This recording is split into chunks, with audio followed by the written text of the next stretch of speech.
Sa ngalan ng Ama, ng Anak at ng Espiritu Santo. Amen.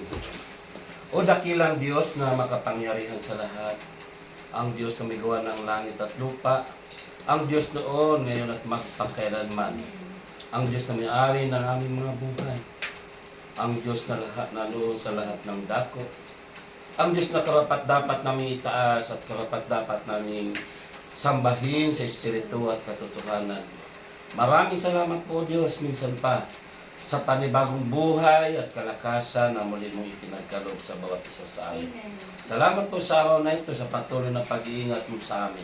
Salamat sa araw na ito na kung saan muli kami nagkakatipon sa tahanang ito ng tagi sa pamilya. Lubin mo o Diyos na ang mensahe mo po para sa amin ay tumimo sa aming mga puso, na ito'y magdala sa amin sa isang buhay na ganap at kasiya-siya. Kaya Panginoon, pagpalain mo ang aming pakikinig, ang aming mga puso, ng pakikinig ng mabuting balita at tumimo ito sa bawat puso namin at patuloy na makita ito sa aming mga buhay. Kaya Panginoon, sa iyo namin ipagkatiwala ang lahat at inaangkin na namin sa oras na ito ang isang daang katagumpayan ng buhay na nagmula sa iyo. Sa pangalan ni Jesus, sa ngalan ng Ama, ng Anak at ng Espiritu Santo. Amen. At amen. Purihin ang Panginoon. Palakpakan natin ang Diyos. So, ang pagbasa, mga kapatid ko sa Panginoon, ating hanguin sa Ebanghelyo ni San Marcos, Kabanata 16, talata 15 hanggang 20. So, sabi po dito, mga kapatid ko sa Panginoon, at sinabi ni Jesus sa kanila, humayo kayo sa buong sanlibutan at ipangaral ninyo sa lahat ang mabuting balita. Ang sumampalataya at mabautismuhan ay maliligtas, ngunit ang hindi sumampalataya ay parurusahan. Ang mga sumampalataya ay magtataglay ng ganitong tanda ng kapangyarihan. Sa pangalan ko'y magpapalaya sila ng demonyo at magsalita ng ibang wika. Sila hindi dumampot man ng ahas o uminom ng lason, at gagaling ang mga may sakit na mapatungan ng kanilang mga kamay. Pagkatapos magsalita sa kanilang Panginoon Hesus, ay inaakyat sa langit at lumuklok sa kanan ng Diyos. Kumayo nga ang mga alagad at nangangaral sa lahat ng dako, tinulungan sila ng Panginoon sa gawain ito. Pinatutuhanan niya ang salitang kanilang ipinangangaral sa pamagitan ng kapangyarihang gumawa ng himala na ipinagkaloob niya sa kanila. Mga kapatid ko sa Panginoon, palakpakan at purihin natin ang Diyos sa pagkabasa ng kanyang mabuting balita. Sige po, pwede na po kayong maupo sa biyaya ng ating Diyos. So, ako'y natutuwa, nagagalak, at nagpapasalamat sa ating Diyos na buhay. Bakit ba? Napabilis ang pagbalik ko dito sa inyo. Dati kasi tagal taon, halos taon, ano? So ngayon, linggo lang, isang linggo lang yata pakitan. Bumalik agad ako. So, salamat sa Diyos. At nagkita-kita tayo muli. So, ang aking paksa ngay babahagi ngayon ay pamagatan ko po, what's being a missionary all about? O ano ang tungkol sa pagiging misyonero? Kung ating pag-uusapan ang pagiging misyonero, tayong lahat ay may misyon sa mundong ito. Amen po ba? Amen. Ang iba, iba't ibang misyon.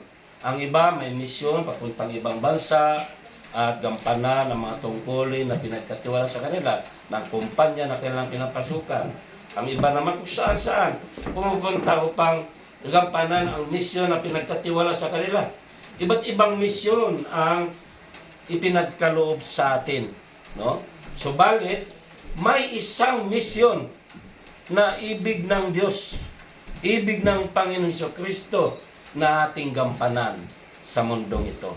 Hindi lang yung misyon sa makamundong bagay ang ibig ng Diyos na ating gampanan, kundi higit sa lahat ang magmisyon tayo na kung saan ito ang gusto niyang maging o makita sa ating mga buhay. Amen po ba? At ayon nga sa ating Ebanghelyo, minsan ating makikita na bago umakyat sa langit ang Panginoon ay sinabi may sinabi siya sa kanyang mga alagad kung paano sila magiging misyonero.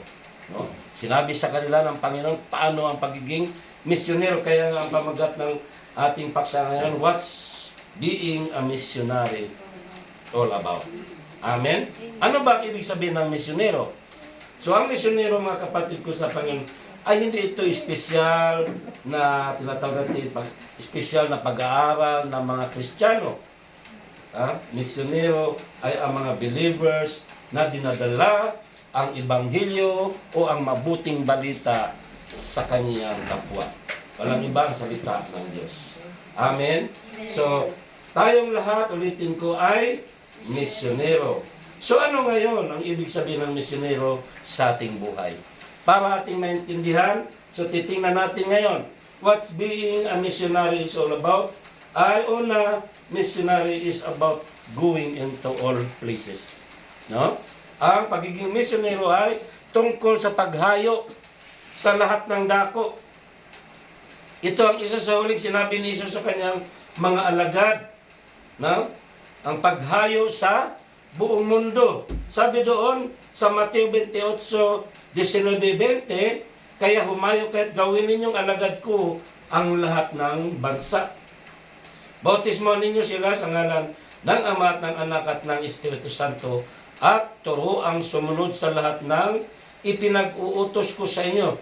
Tandaan ninyo, ako'y laging kasama ninyo hanggang sa katapusan ng sanlibutan.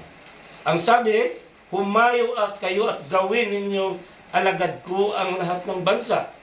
At sabi pa, turuang sumunod sa lahat ng ipinag-uutos niya. So turuan daw na sumunod sa kanya mga utos ang lahat ng tao. So tayo, ano ba yun? Ano ba connection nito sa ating buhay? Tayo bilang mga believers, bilang tagasunod ng Panginoon Kristo, tayo ay mga alagad ng Panginoon. At ang misyon natin, ibahagi ang mabuting balita. Hindi lang kami, hindi lang ang preacher, ang pare o ano pa man pastor ang may karapatan na pumunta sa lahat ng dako sa iba't ibang lugar upang ipahayag ang mabuting balita. Amen? So tayo ay isa rin sa gagamitin ng Panginoon. Hindi lang tayo tagadalo, hindi lang tayo tagapakinig, kundi ang misyon natin ay maibahagi sa ating kapwa ang mabuting balita o ang salita ng Diyos. Amen po ba? Sa kanilang panahon, sinabi ng Panginoon, humayo sa lahat ng dako, sa buong mundo. Sa ating panahon, dalhin natin yan sa ating panahon, paano tayo humayo sa buong mundo? Dito lang sa ating kapaligiran. No? Dito lang tayo hayo sa ating mga kasamahan sa bahay, sa ating mga silingan sa kapitbahay, sa ating mga kabarangay. Yan lang ang ating misyon ngayon. At ang isa pang misyon ay sa ating membro ng tahanan. Amen po ba? Anong gagawin natin? Tayong nauna na tumugon sa panawagan ng Diyos ay tayo ay magpagamit at tayo ay maging tagapagbahagi kung ano ang kabutihan ng Diyos sa ating mga mahal sa buhay. Amen po ba? Huwag tayong magsawa. Kung halimbawa, katulad na sinabi kanina narinig ko, ang asawa ni Sister Adele, hindi pa siya di pa niya ganong tanggap ang paglilingkod sa Diyos, di pa ganon niyang naunawaan. So, bakit hindi pa niya ganong naunawaan? Kulang pa siya sa kaalaman tungkol sa salita ng Diyos. So tayo, dahil hindi naman siya dumadalo, paano ang gamitin? Ikaw na anak na nasa gawain na ng Panginoon, ikaw na asawa nasa gawain na ng Panginoon, ikaw ngayon ang magbahagi sa Kanya. Ikaw ngayon ang magpaliwanag sa Kanya kung gaano kabuti ang Diyos. Kung gaano siya nagmamahal sa bawat isa sa atin. Amen po ba? So tayo magpagamit. Sa ating panahon, ulitin ko, bilang pagsunod sa salita ng Diyos, na humayo kayo, so magpagamit tayo. Hindi lang na, bahala ka na, total, basta ako, atin ako sa Elsaday, bahala ka na sa buhay mo dyan. Nung hindi natin dapat pabayaan ang ating pamilya.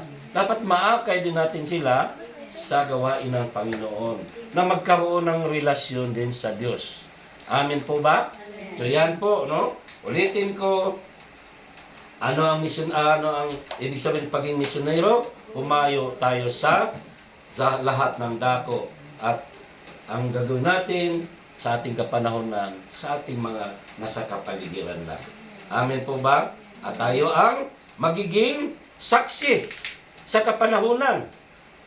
Amen po ba? Sabi sa Gawa 1:8, ngunit bibigyan kayo ng kapangyarihan pagbaba sa inyo ng Espiritu Santo at kayo'y magiging saksi ko sa Jerusalem, sa buong Judea at Samaria at hanggang sa dulo ng daigdig. Anong ibig sabihin nito? Maging saksi tayo sa pamamagitan na nandito na tayo sa pamamagitan ng bawat isa sa atin, makikita ang kapangyarihan ng Diyos na kumikilos sa buhay natin. Amen? Amen po ba? Amen. Na ang ibig sabihin, makita ngayon ng mga mahal mo sa buhay, ng membro ng pamilya mo o maging kaibigan mo, kung gaano ka kasama dati sa buhay mo. Pero dumating ang Diyos sa buhay mo ngayon, ang salita niya dumating sa iyo. So ikaw ang nagiging saksi ngayon, makita kung paano kumilos ang kapangyarihan ng Diyos sa buhay natin o sa buhay mo. Nakita sa buhay mo ngayon kung paano ka binago ng Diyos. Amen. Amen? Makikita kung paano ka binago ng Diyos. So, pag nakita ito ng asawa mo, kusa nang sasama sa iya. Kung halimbawa dati ba, napakamaldita mo, nagir kang asawa, reklamador kang asawa, wala kang kakontentuhan, salo mang intriga na sweldo, pero ngayon nagbago na, nakikita na ang kapangyarihan ng Diyos, binago ka na, iba ka na ngayon, iba na. Iba ka na ngayon. Amen po ba? Katulad ko mga kapatid ko sa Panginoon, gaano ba kasama ang inyong kapatid? No? Ang inyong kapatid noon, ulitin ko na, isi-share ko na sa 14 pa lang, sa kabataan kong edad na 14 anyos, ay lulong na ako sa masasamang bisyo. Numero 1, unang natutunan ko ay pag-iinom ng alak.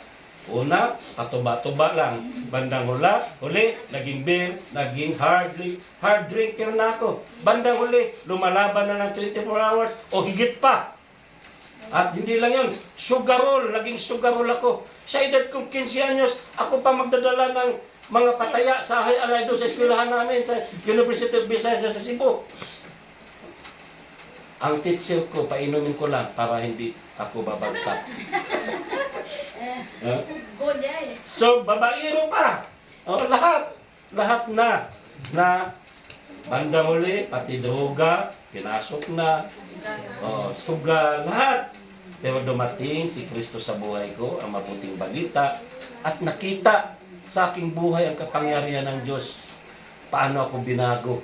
Kaya aking asawa, nung pinakasalan niya ako, nagsisisi siya kung bakit napakasal sa akin. Kasi sa unang taon ng aming pagsasama, nakita niya ang tunay na pagkatao ko. Kasi naitago ko sa kanya eh. Habang kami ay magkasintahan pa lang, di niya alam kung gaano ako kalasinggo, kasugahol, sa lahat na bisyo. No? Lahat ng bisyo na. So, nung mag-asawa na kami, nakita niya rin kung gaano ako kasama. So sabi niya sa sarili niya, bakit ba ako napakasal sa taong ito? Yun ang sinabi niya noon, nung nasa gawain ako ng, di niya sinasabi sa akin yung, sinabi lang niya sa akin nung nasa gawain ako ng Panginoon, na bago na ako ng Diyos, na nakita ang kapangyarihan ng Diyos sa buhay ko, naiwan ko na ang pagsusugal, paglalasing, at iba pang mga bisyo. So naakay ko sila kasi ako unang tinawag ng Diyos. Ako ang unang dumadalo sa gawain ng Panginoon. So silang lahat naakay ko, pati mga anak ko. At saka pala niya sinasabi, sa totoo lang, nagsisisi ako noon kung bakit ikaw ang napangasawa ko.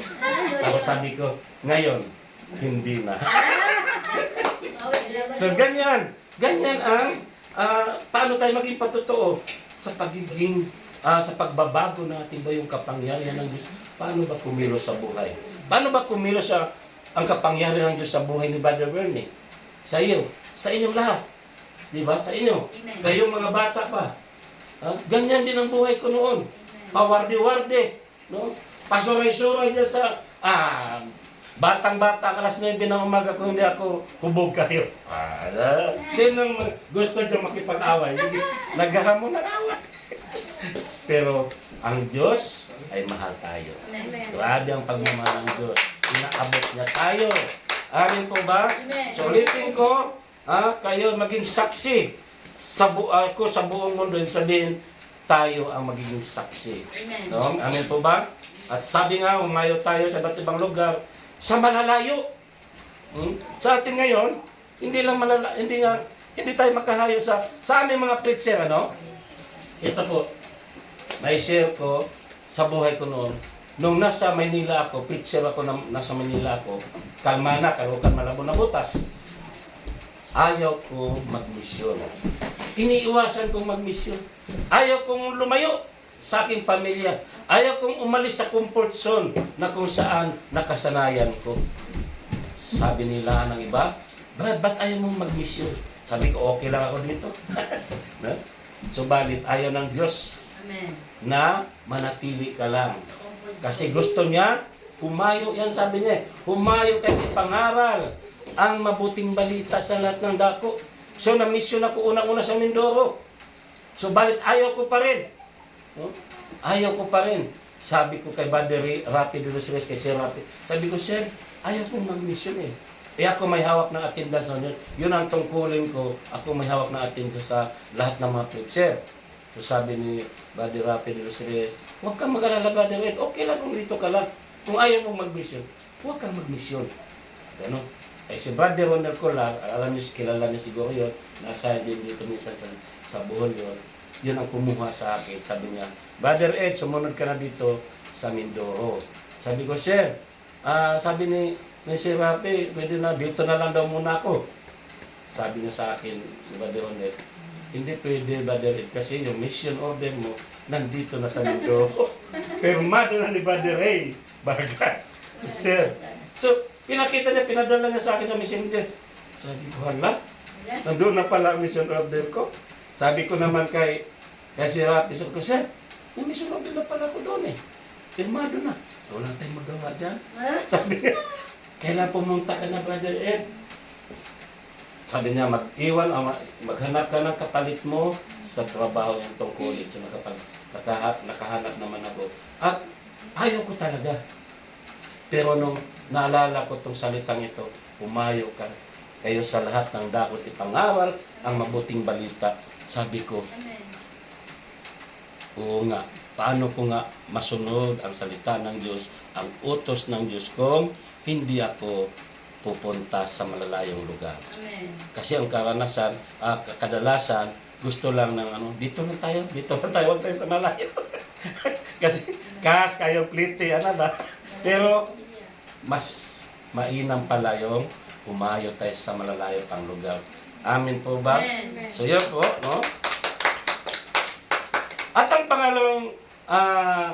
pangalawa po, ang missionary is about preaching the gospel, no? Ang una, ano yung una?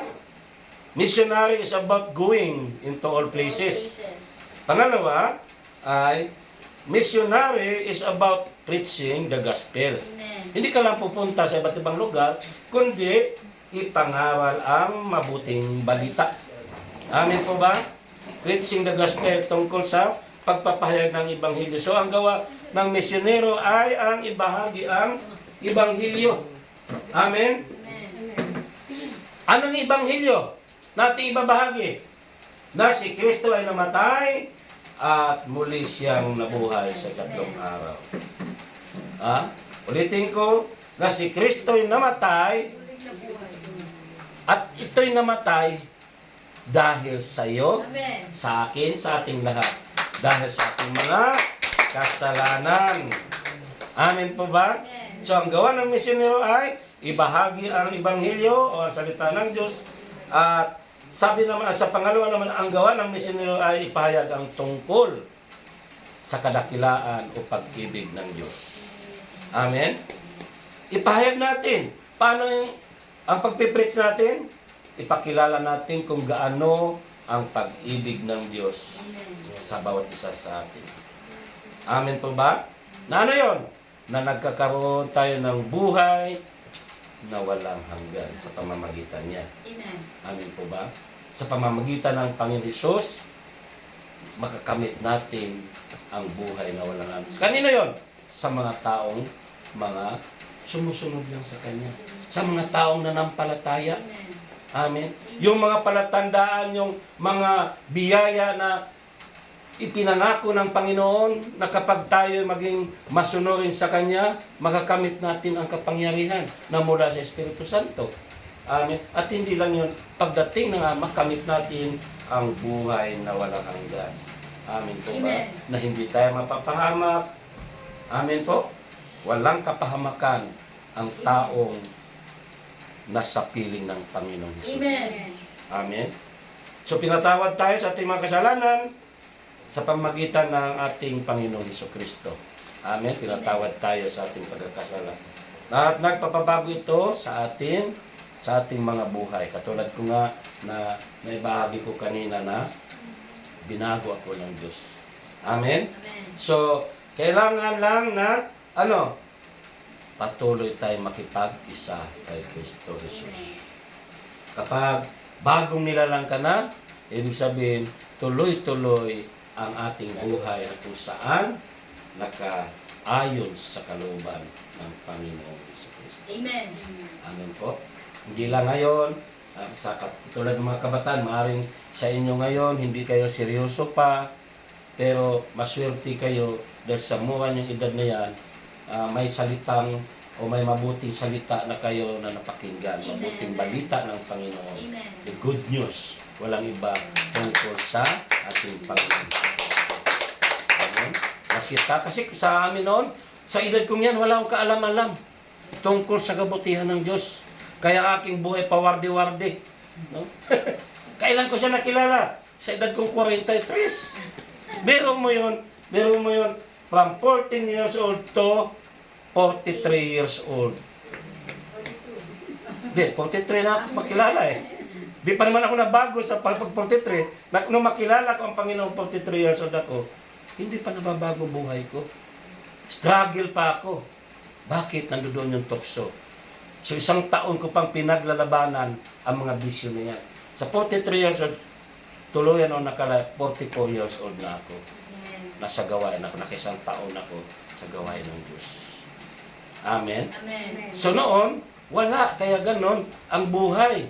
Ngayon, mapalad ang mga kabataan ngayon na nandyan na sa gawain ng Panginoon. Dahil kayo ang gagamitin ng Diyos din upang ang inyong mga magulang na wala pa sa Panginoon, kayo ang maging daan. Kaya ganon na lang ang pag-alaga ko rin sa mga kabataan sa Area 5, sa aking area ngayon. So, sinikap ko at bunga ito ng bunga ng aking pangarap din na patuloy kong maalagaan ng kabataan sa pamamagitan ng mga salita ng Diyos. Kaya inano ko yung recollection sa June 12, no? Ang aming recollection doon. At anong ginamit ko diyan? Inahandog ko ang unang sweldo ko sa YT. Kaya sabi ko, naalala ko kasi ang pangangaral ni Brother Mike, mas magpapalain daw tayo kung ang unang handog mo ay unang biyaya mo. Halimbawa, nakatrabaho ka ngayon, unang sweldo mo, huwag mong pakinabangan, ibigay mo sa Panginoon. Mas magrabe ang biyayang babalik sa iyo. Huwag kang manghinayang. Di bale, wala akong pakinabang ngayon. Kaya ako dinalala ko, oo nga no, bakit ko ba hindi ko gagamitin itong kakaunting na sinuldo ko sa YouTube? Bagamat kaunti lang, pero gagamitin ng Diyos ang iba pang mga sources para magkaroon ng kaganapan. So ito na, nagkaroon ng kaganapan. Naging totoo, nagkaroon ng katotohanan ang pangarap ko. Bakit? Sinamahan ako ng Diyos. Amen. Kapag ang pangarap ninyo ay iano mo sa Panginoon, sasamahan tayo ng Diyos at makakamit mo ang pangarap mo.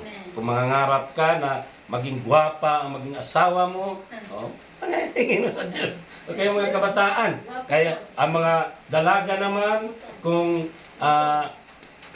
gusto mong bana o gwapo. Ayan, Lord, tagay ko gwapong bana.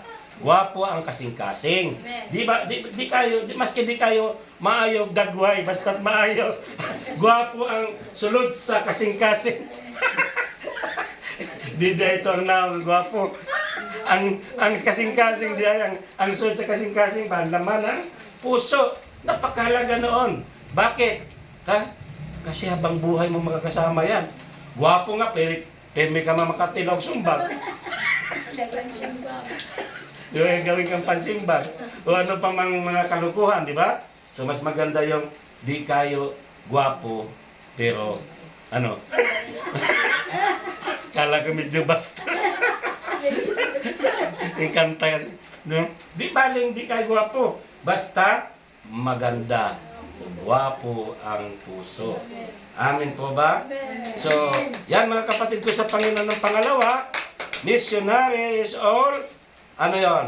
Is about preaching the gospel. Ang pangatlo ay missionary is about reaching all people. No? Reaching all people. Ang misyonero ay pag-abot sa lahat ng tao. Amen? Pag-abot sa lahat ng tao. Anong ibig sabihin? Tayo bilang nasa Panginoon na wala tayong pinipiling tao. Wala tayong pinipiling uri ng tao sa ating pagiging lingkod ng Panginoon. Sa ating pagmimisyon. Hindi yung, porque bati ang mautog na ako niya, di ko ani. Di ba? Sa gawain kaya, mayroong mga ganon, pinipili. Pag dumating sa gawain na medyo posturyosa, na medyo akala mayaman, may mga ayos diri. Ay, sister, dito ka umupo. Dito talagang atiman. Atiman ugmayo. Sus, lisod man to medyo bobre, gusgusin. Pali ba? Bahala ka sa kamuglingkod. Bahala ka na kung saan ka upo. Pero yung mga ano. So diyan, pagpapakita yan na mayroon tayong pinipili. Dapat wala tayong pinipili. Puti man o maitim.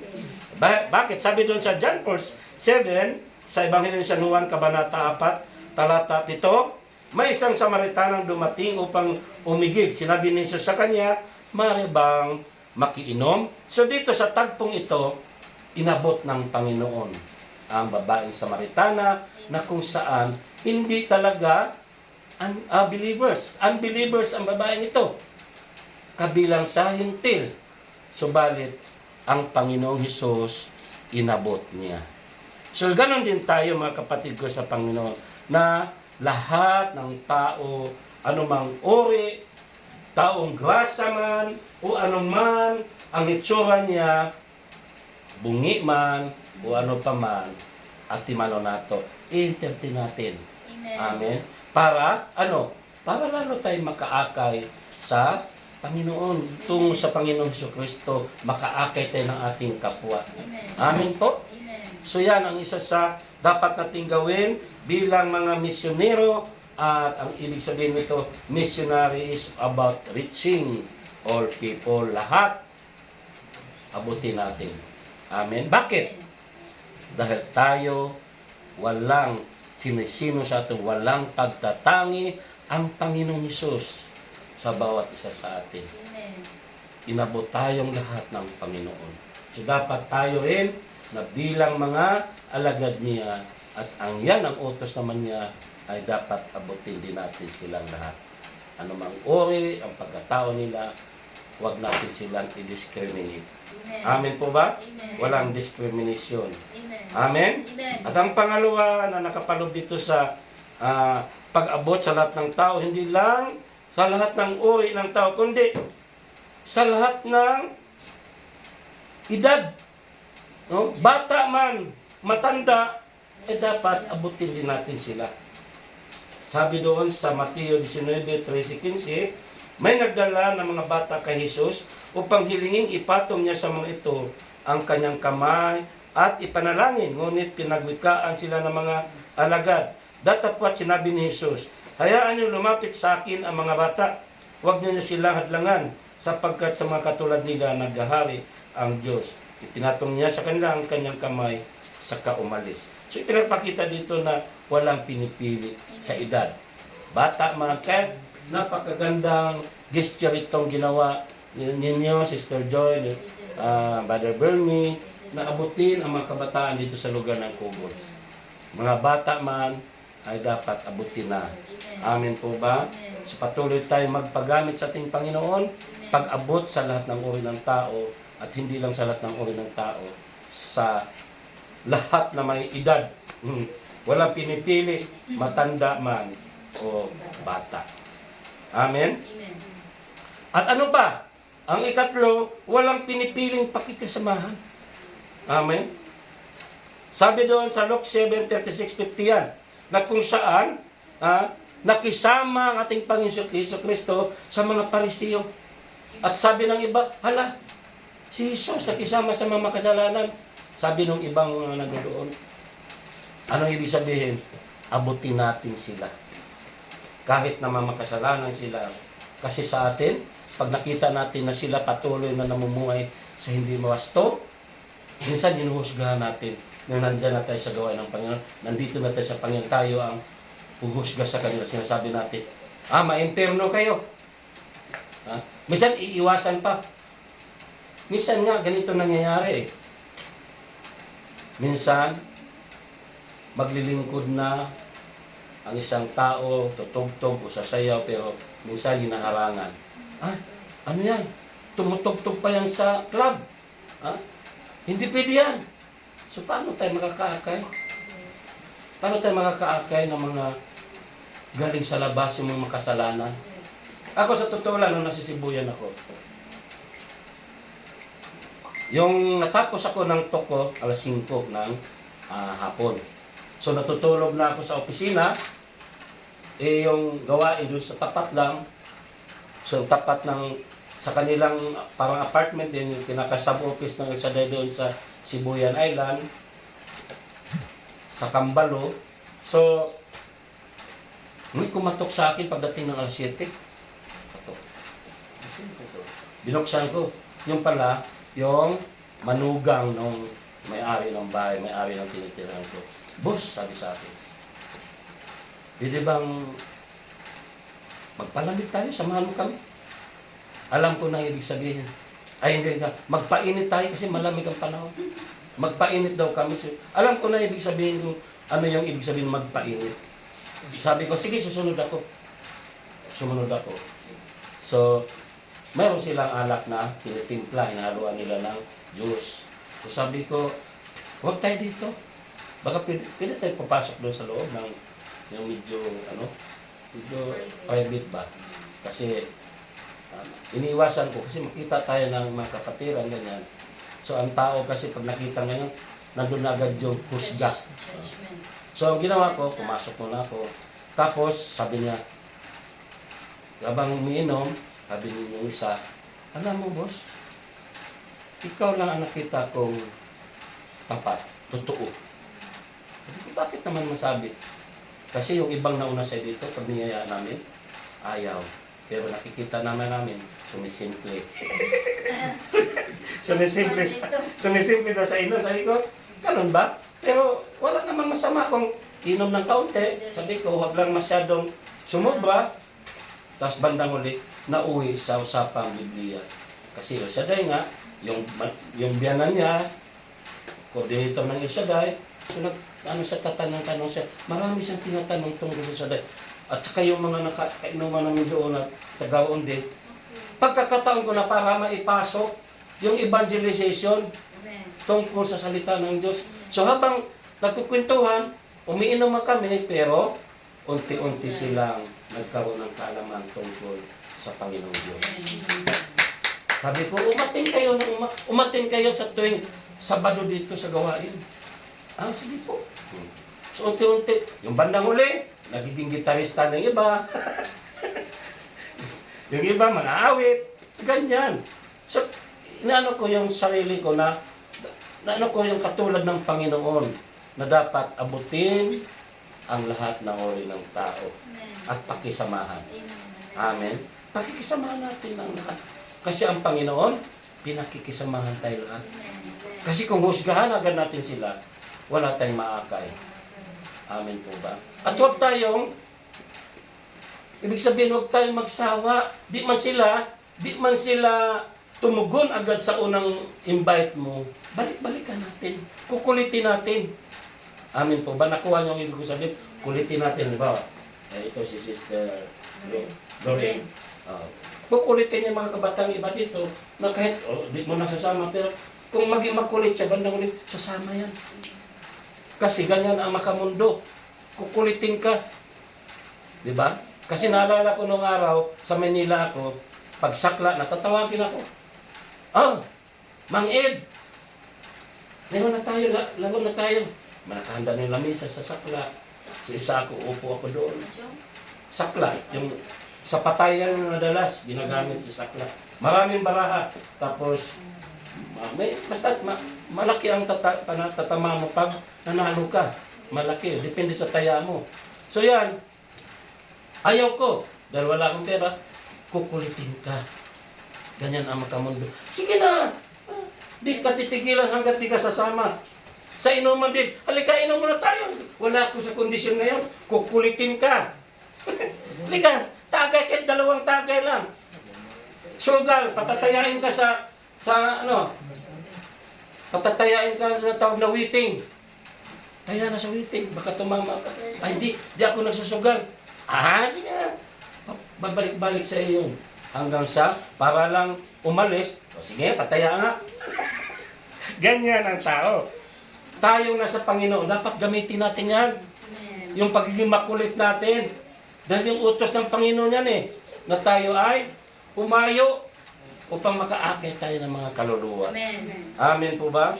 So sa pagiging misyonero natin ay wala tayong pinipiling pakikisamahan. Amen po ba? Dahil ang lahat, bakit ko sinasabing pakikisamahan ang lahat? Walang pinipili dahil tayong lahat ay nagkakasala. At bakit? Kailangan ang kaligtasan. Amen po ba? At makita natin yan sa Roma 3:10 hanggang 23. Basahin niyo yan. Tungkol yan sa mga taong walang matuwid. Wala kahit isa, sabi doon sa Roma. Basahin ko yung nasa Roma 3:10 hanggang 12 lang muna kasi mahaba masyadong hanggang 23. So sabi doon, 3:10 to 12, ayon sa nasusulat, walang matuwid, wala kahit isa, walang nakakaunawa, walang naghanap sa Diyos. Ang lahat ay lumihis ng landas at nagpakasama. Walang gumagawa ng mabuti, wala kahit isa. Sabi ng Biblia yan. Kaya nga, kailangan natin ang abutin, unawain, pakisamahan ang mga taong ganito ka. Tayong mga nasa Panginoon na, tayong mga binago na ng Diyos, tayo na binigyan ng misyon ng Panginoon para sa kanyang gawain. Dapat magpagamit tayo. Amin po ba? Abutin natin ang lahat ng tao. Wala tayong pinipili at pakisamahan natin ang lahat. Amen? So ito lang po ang aking ibabagi ngayon. Ano ang tungkol sa pagiging missionary? What's being a missionary all about? Missionary is about going into all places. Amen? At ang pangalawa, missionary is about preaching the gospel. Amen? Ang pangatlo, missionary is about reaching all people. Tumayo na po tayo, mga kapatid ko sa Panginoon. Higit natin ang ating mga mata, itaas ang ating mga kamay, bilang tanda ng ating pagsuko sa ating Panginoon at kung ano man ang ating nagagawa ng mga pagkakasala sa araw-araw nating buhay, magsisi tayo at magbalik loob sa Panginoon. Dahil ang ating Diyos, walang hanggang kapatawaran ang inilaan niya sa bawat isa sa atin. O Diyos na makapangyarihan sa lahat, Yahweh Shaddai, maraming salamat po sa maging oras na kami ay nagninilay tungkol sa iyong mabuting balita. Pagpalaan mo kami, Panginoon, lubin mo, O Diyos, na mga salita mo na aming napapakinggan sa gabing ito ay tumimo sa aming mga puso at makita ito sa araw-araw naming buhay. Na kami ang maging patotoo sa aming kapwa, Panginoon, na makita nila ang kapangyarihan ng Diyos sa bawat buhay namin. Lubin mo, O Diyos, na ang mga kapatiran kong narito ngayon, ang tahanan ito, nagpatuloy ng banal mong gawain, ang pamilya Tagisa, O Diyos, sila Brother Bernie, Sister Joy Tagisa, at kanyang buong pamilya at mga mahal niya sa buhay. Kanyang mga kapatid, pamangkin, apo at iba pa. Ikaw po ang patuloy na magpala sa kanilang buong angkan. Pagpalain ang kanilang mga negosyo, trabaho, mga pananim o mga alagang hayop at iba pang pinagkukunan nilang pinansyal. O Diyos, ikaw po ang patuloy na magpasagana nito upang tuloy-tuloy na mayroon silang magagamit unang-una sa gawain mo, Yahweh Shaddai, at pangalawa sa sarili nilang pangangailangan o pangailangan ng kapwa. Pagpalain mo ang kalusugan ng bawat isa na malayo sa anumang sakit at karamdaman. Ganon din, O Diyos, si Sister Adele at ang mga kabataang narito. Ikaw po ang magpala kay Sister Adele, ang kanyang mga anak, ang kanyang brother husband. Lubin mo, O Diyos, na hipuin mo ang kanyang brother husband at mabuksan ang isipan at maging kasama na niya sa tuwing may gawain dito sa Google, O Diyos. Pagpalain ang trabaho, ang negosyo, o anuman pong mga pinagkukunan nila ang pinansyal, O Diyos. Ilayo mo po sila sa mga matitinding pagsubok at patuloy na ingatan, ilayo sa lahat na uri ng kapahamakan. Ang mga kabatang ito, O Diyos, patuloy mong gabayan at ingatan. Huwag na po silang hayaan, Panginoon, na mapawalay pa sa piling mo. At tuloy-tuloy na silang maglilingkod sa gawain mo, Yahweh Shaddai. Anuman ang aspitong paglilingkod ay ipagkaloob mo sa kanila ayon sa kanilang mga gift o gasa na mula sa iyo, Diyos. Sa pagsasayaw man, pag-awit man, o ano pang mga gampanin na ipagkatiwala mo sa kanila. Panginoon, maraming salamat at pagpalain mo rin ang makatunghay sa bidyong ito, sa live ng FB. Lahat po sila, Panginoon, na nanonood, kahit panandalian lamang, ay abutin mo po ang kanilang mga kalagayan, ang kanilang pangangailangan. Ipagkaloob mo sa kanila, O Diyos, ang kagalingan sa lahat na uri ng karamdaman. Ganon din, O Diyos, ang mga pangailangan nilang pinansyal sa pangalan ni Jesus. At anuman ang kanilang ibibigay, Panginoon, ibalik mo po, O Diyos, ng higit pang pagpapala sa kanilang buhay, sa ngalan ng Ama, ng Anak, at ng Espiritu Santo. Amen at amen. Palakpakan natin ang Panginoon.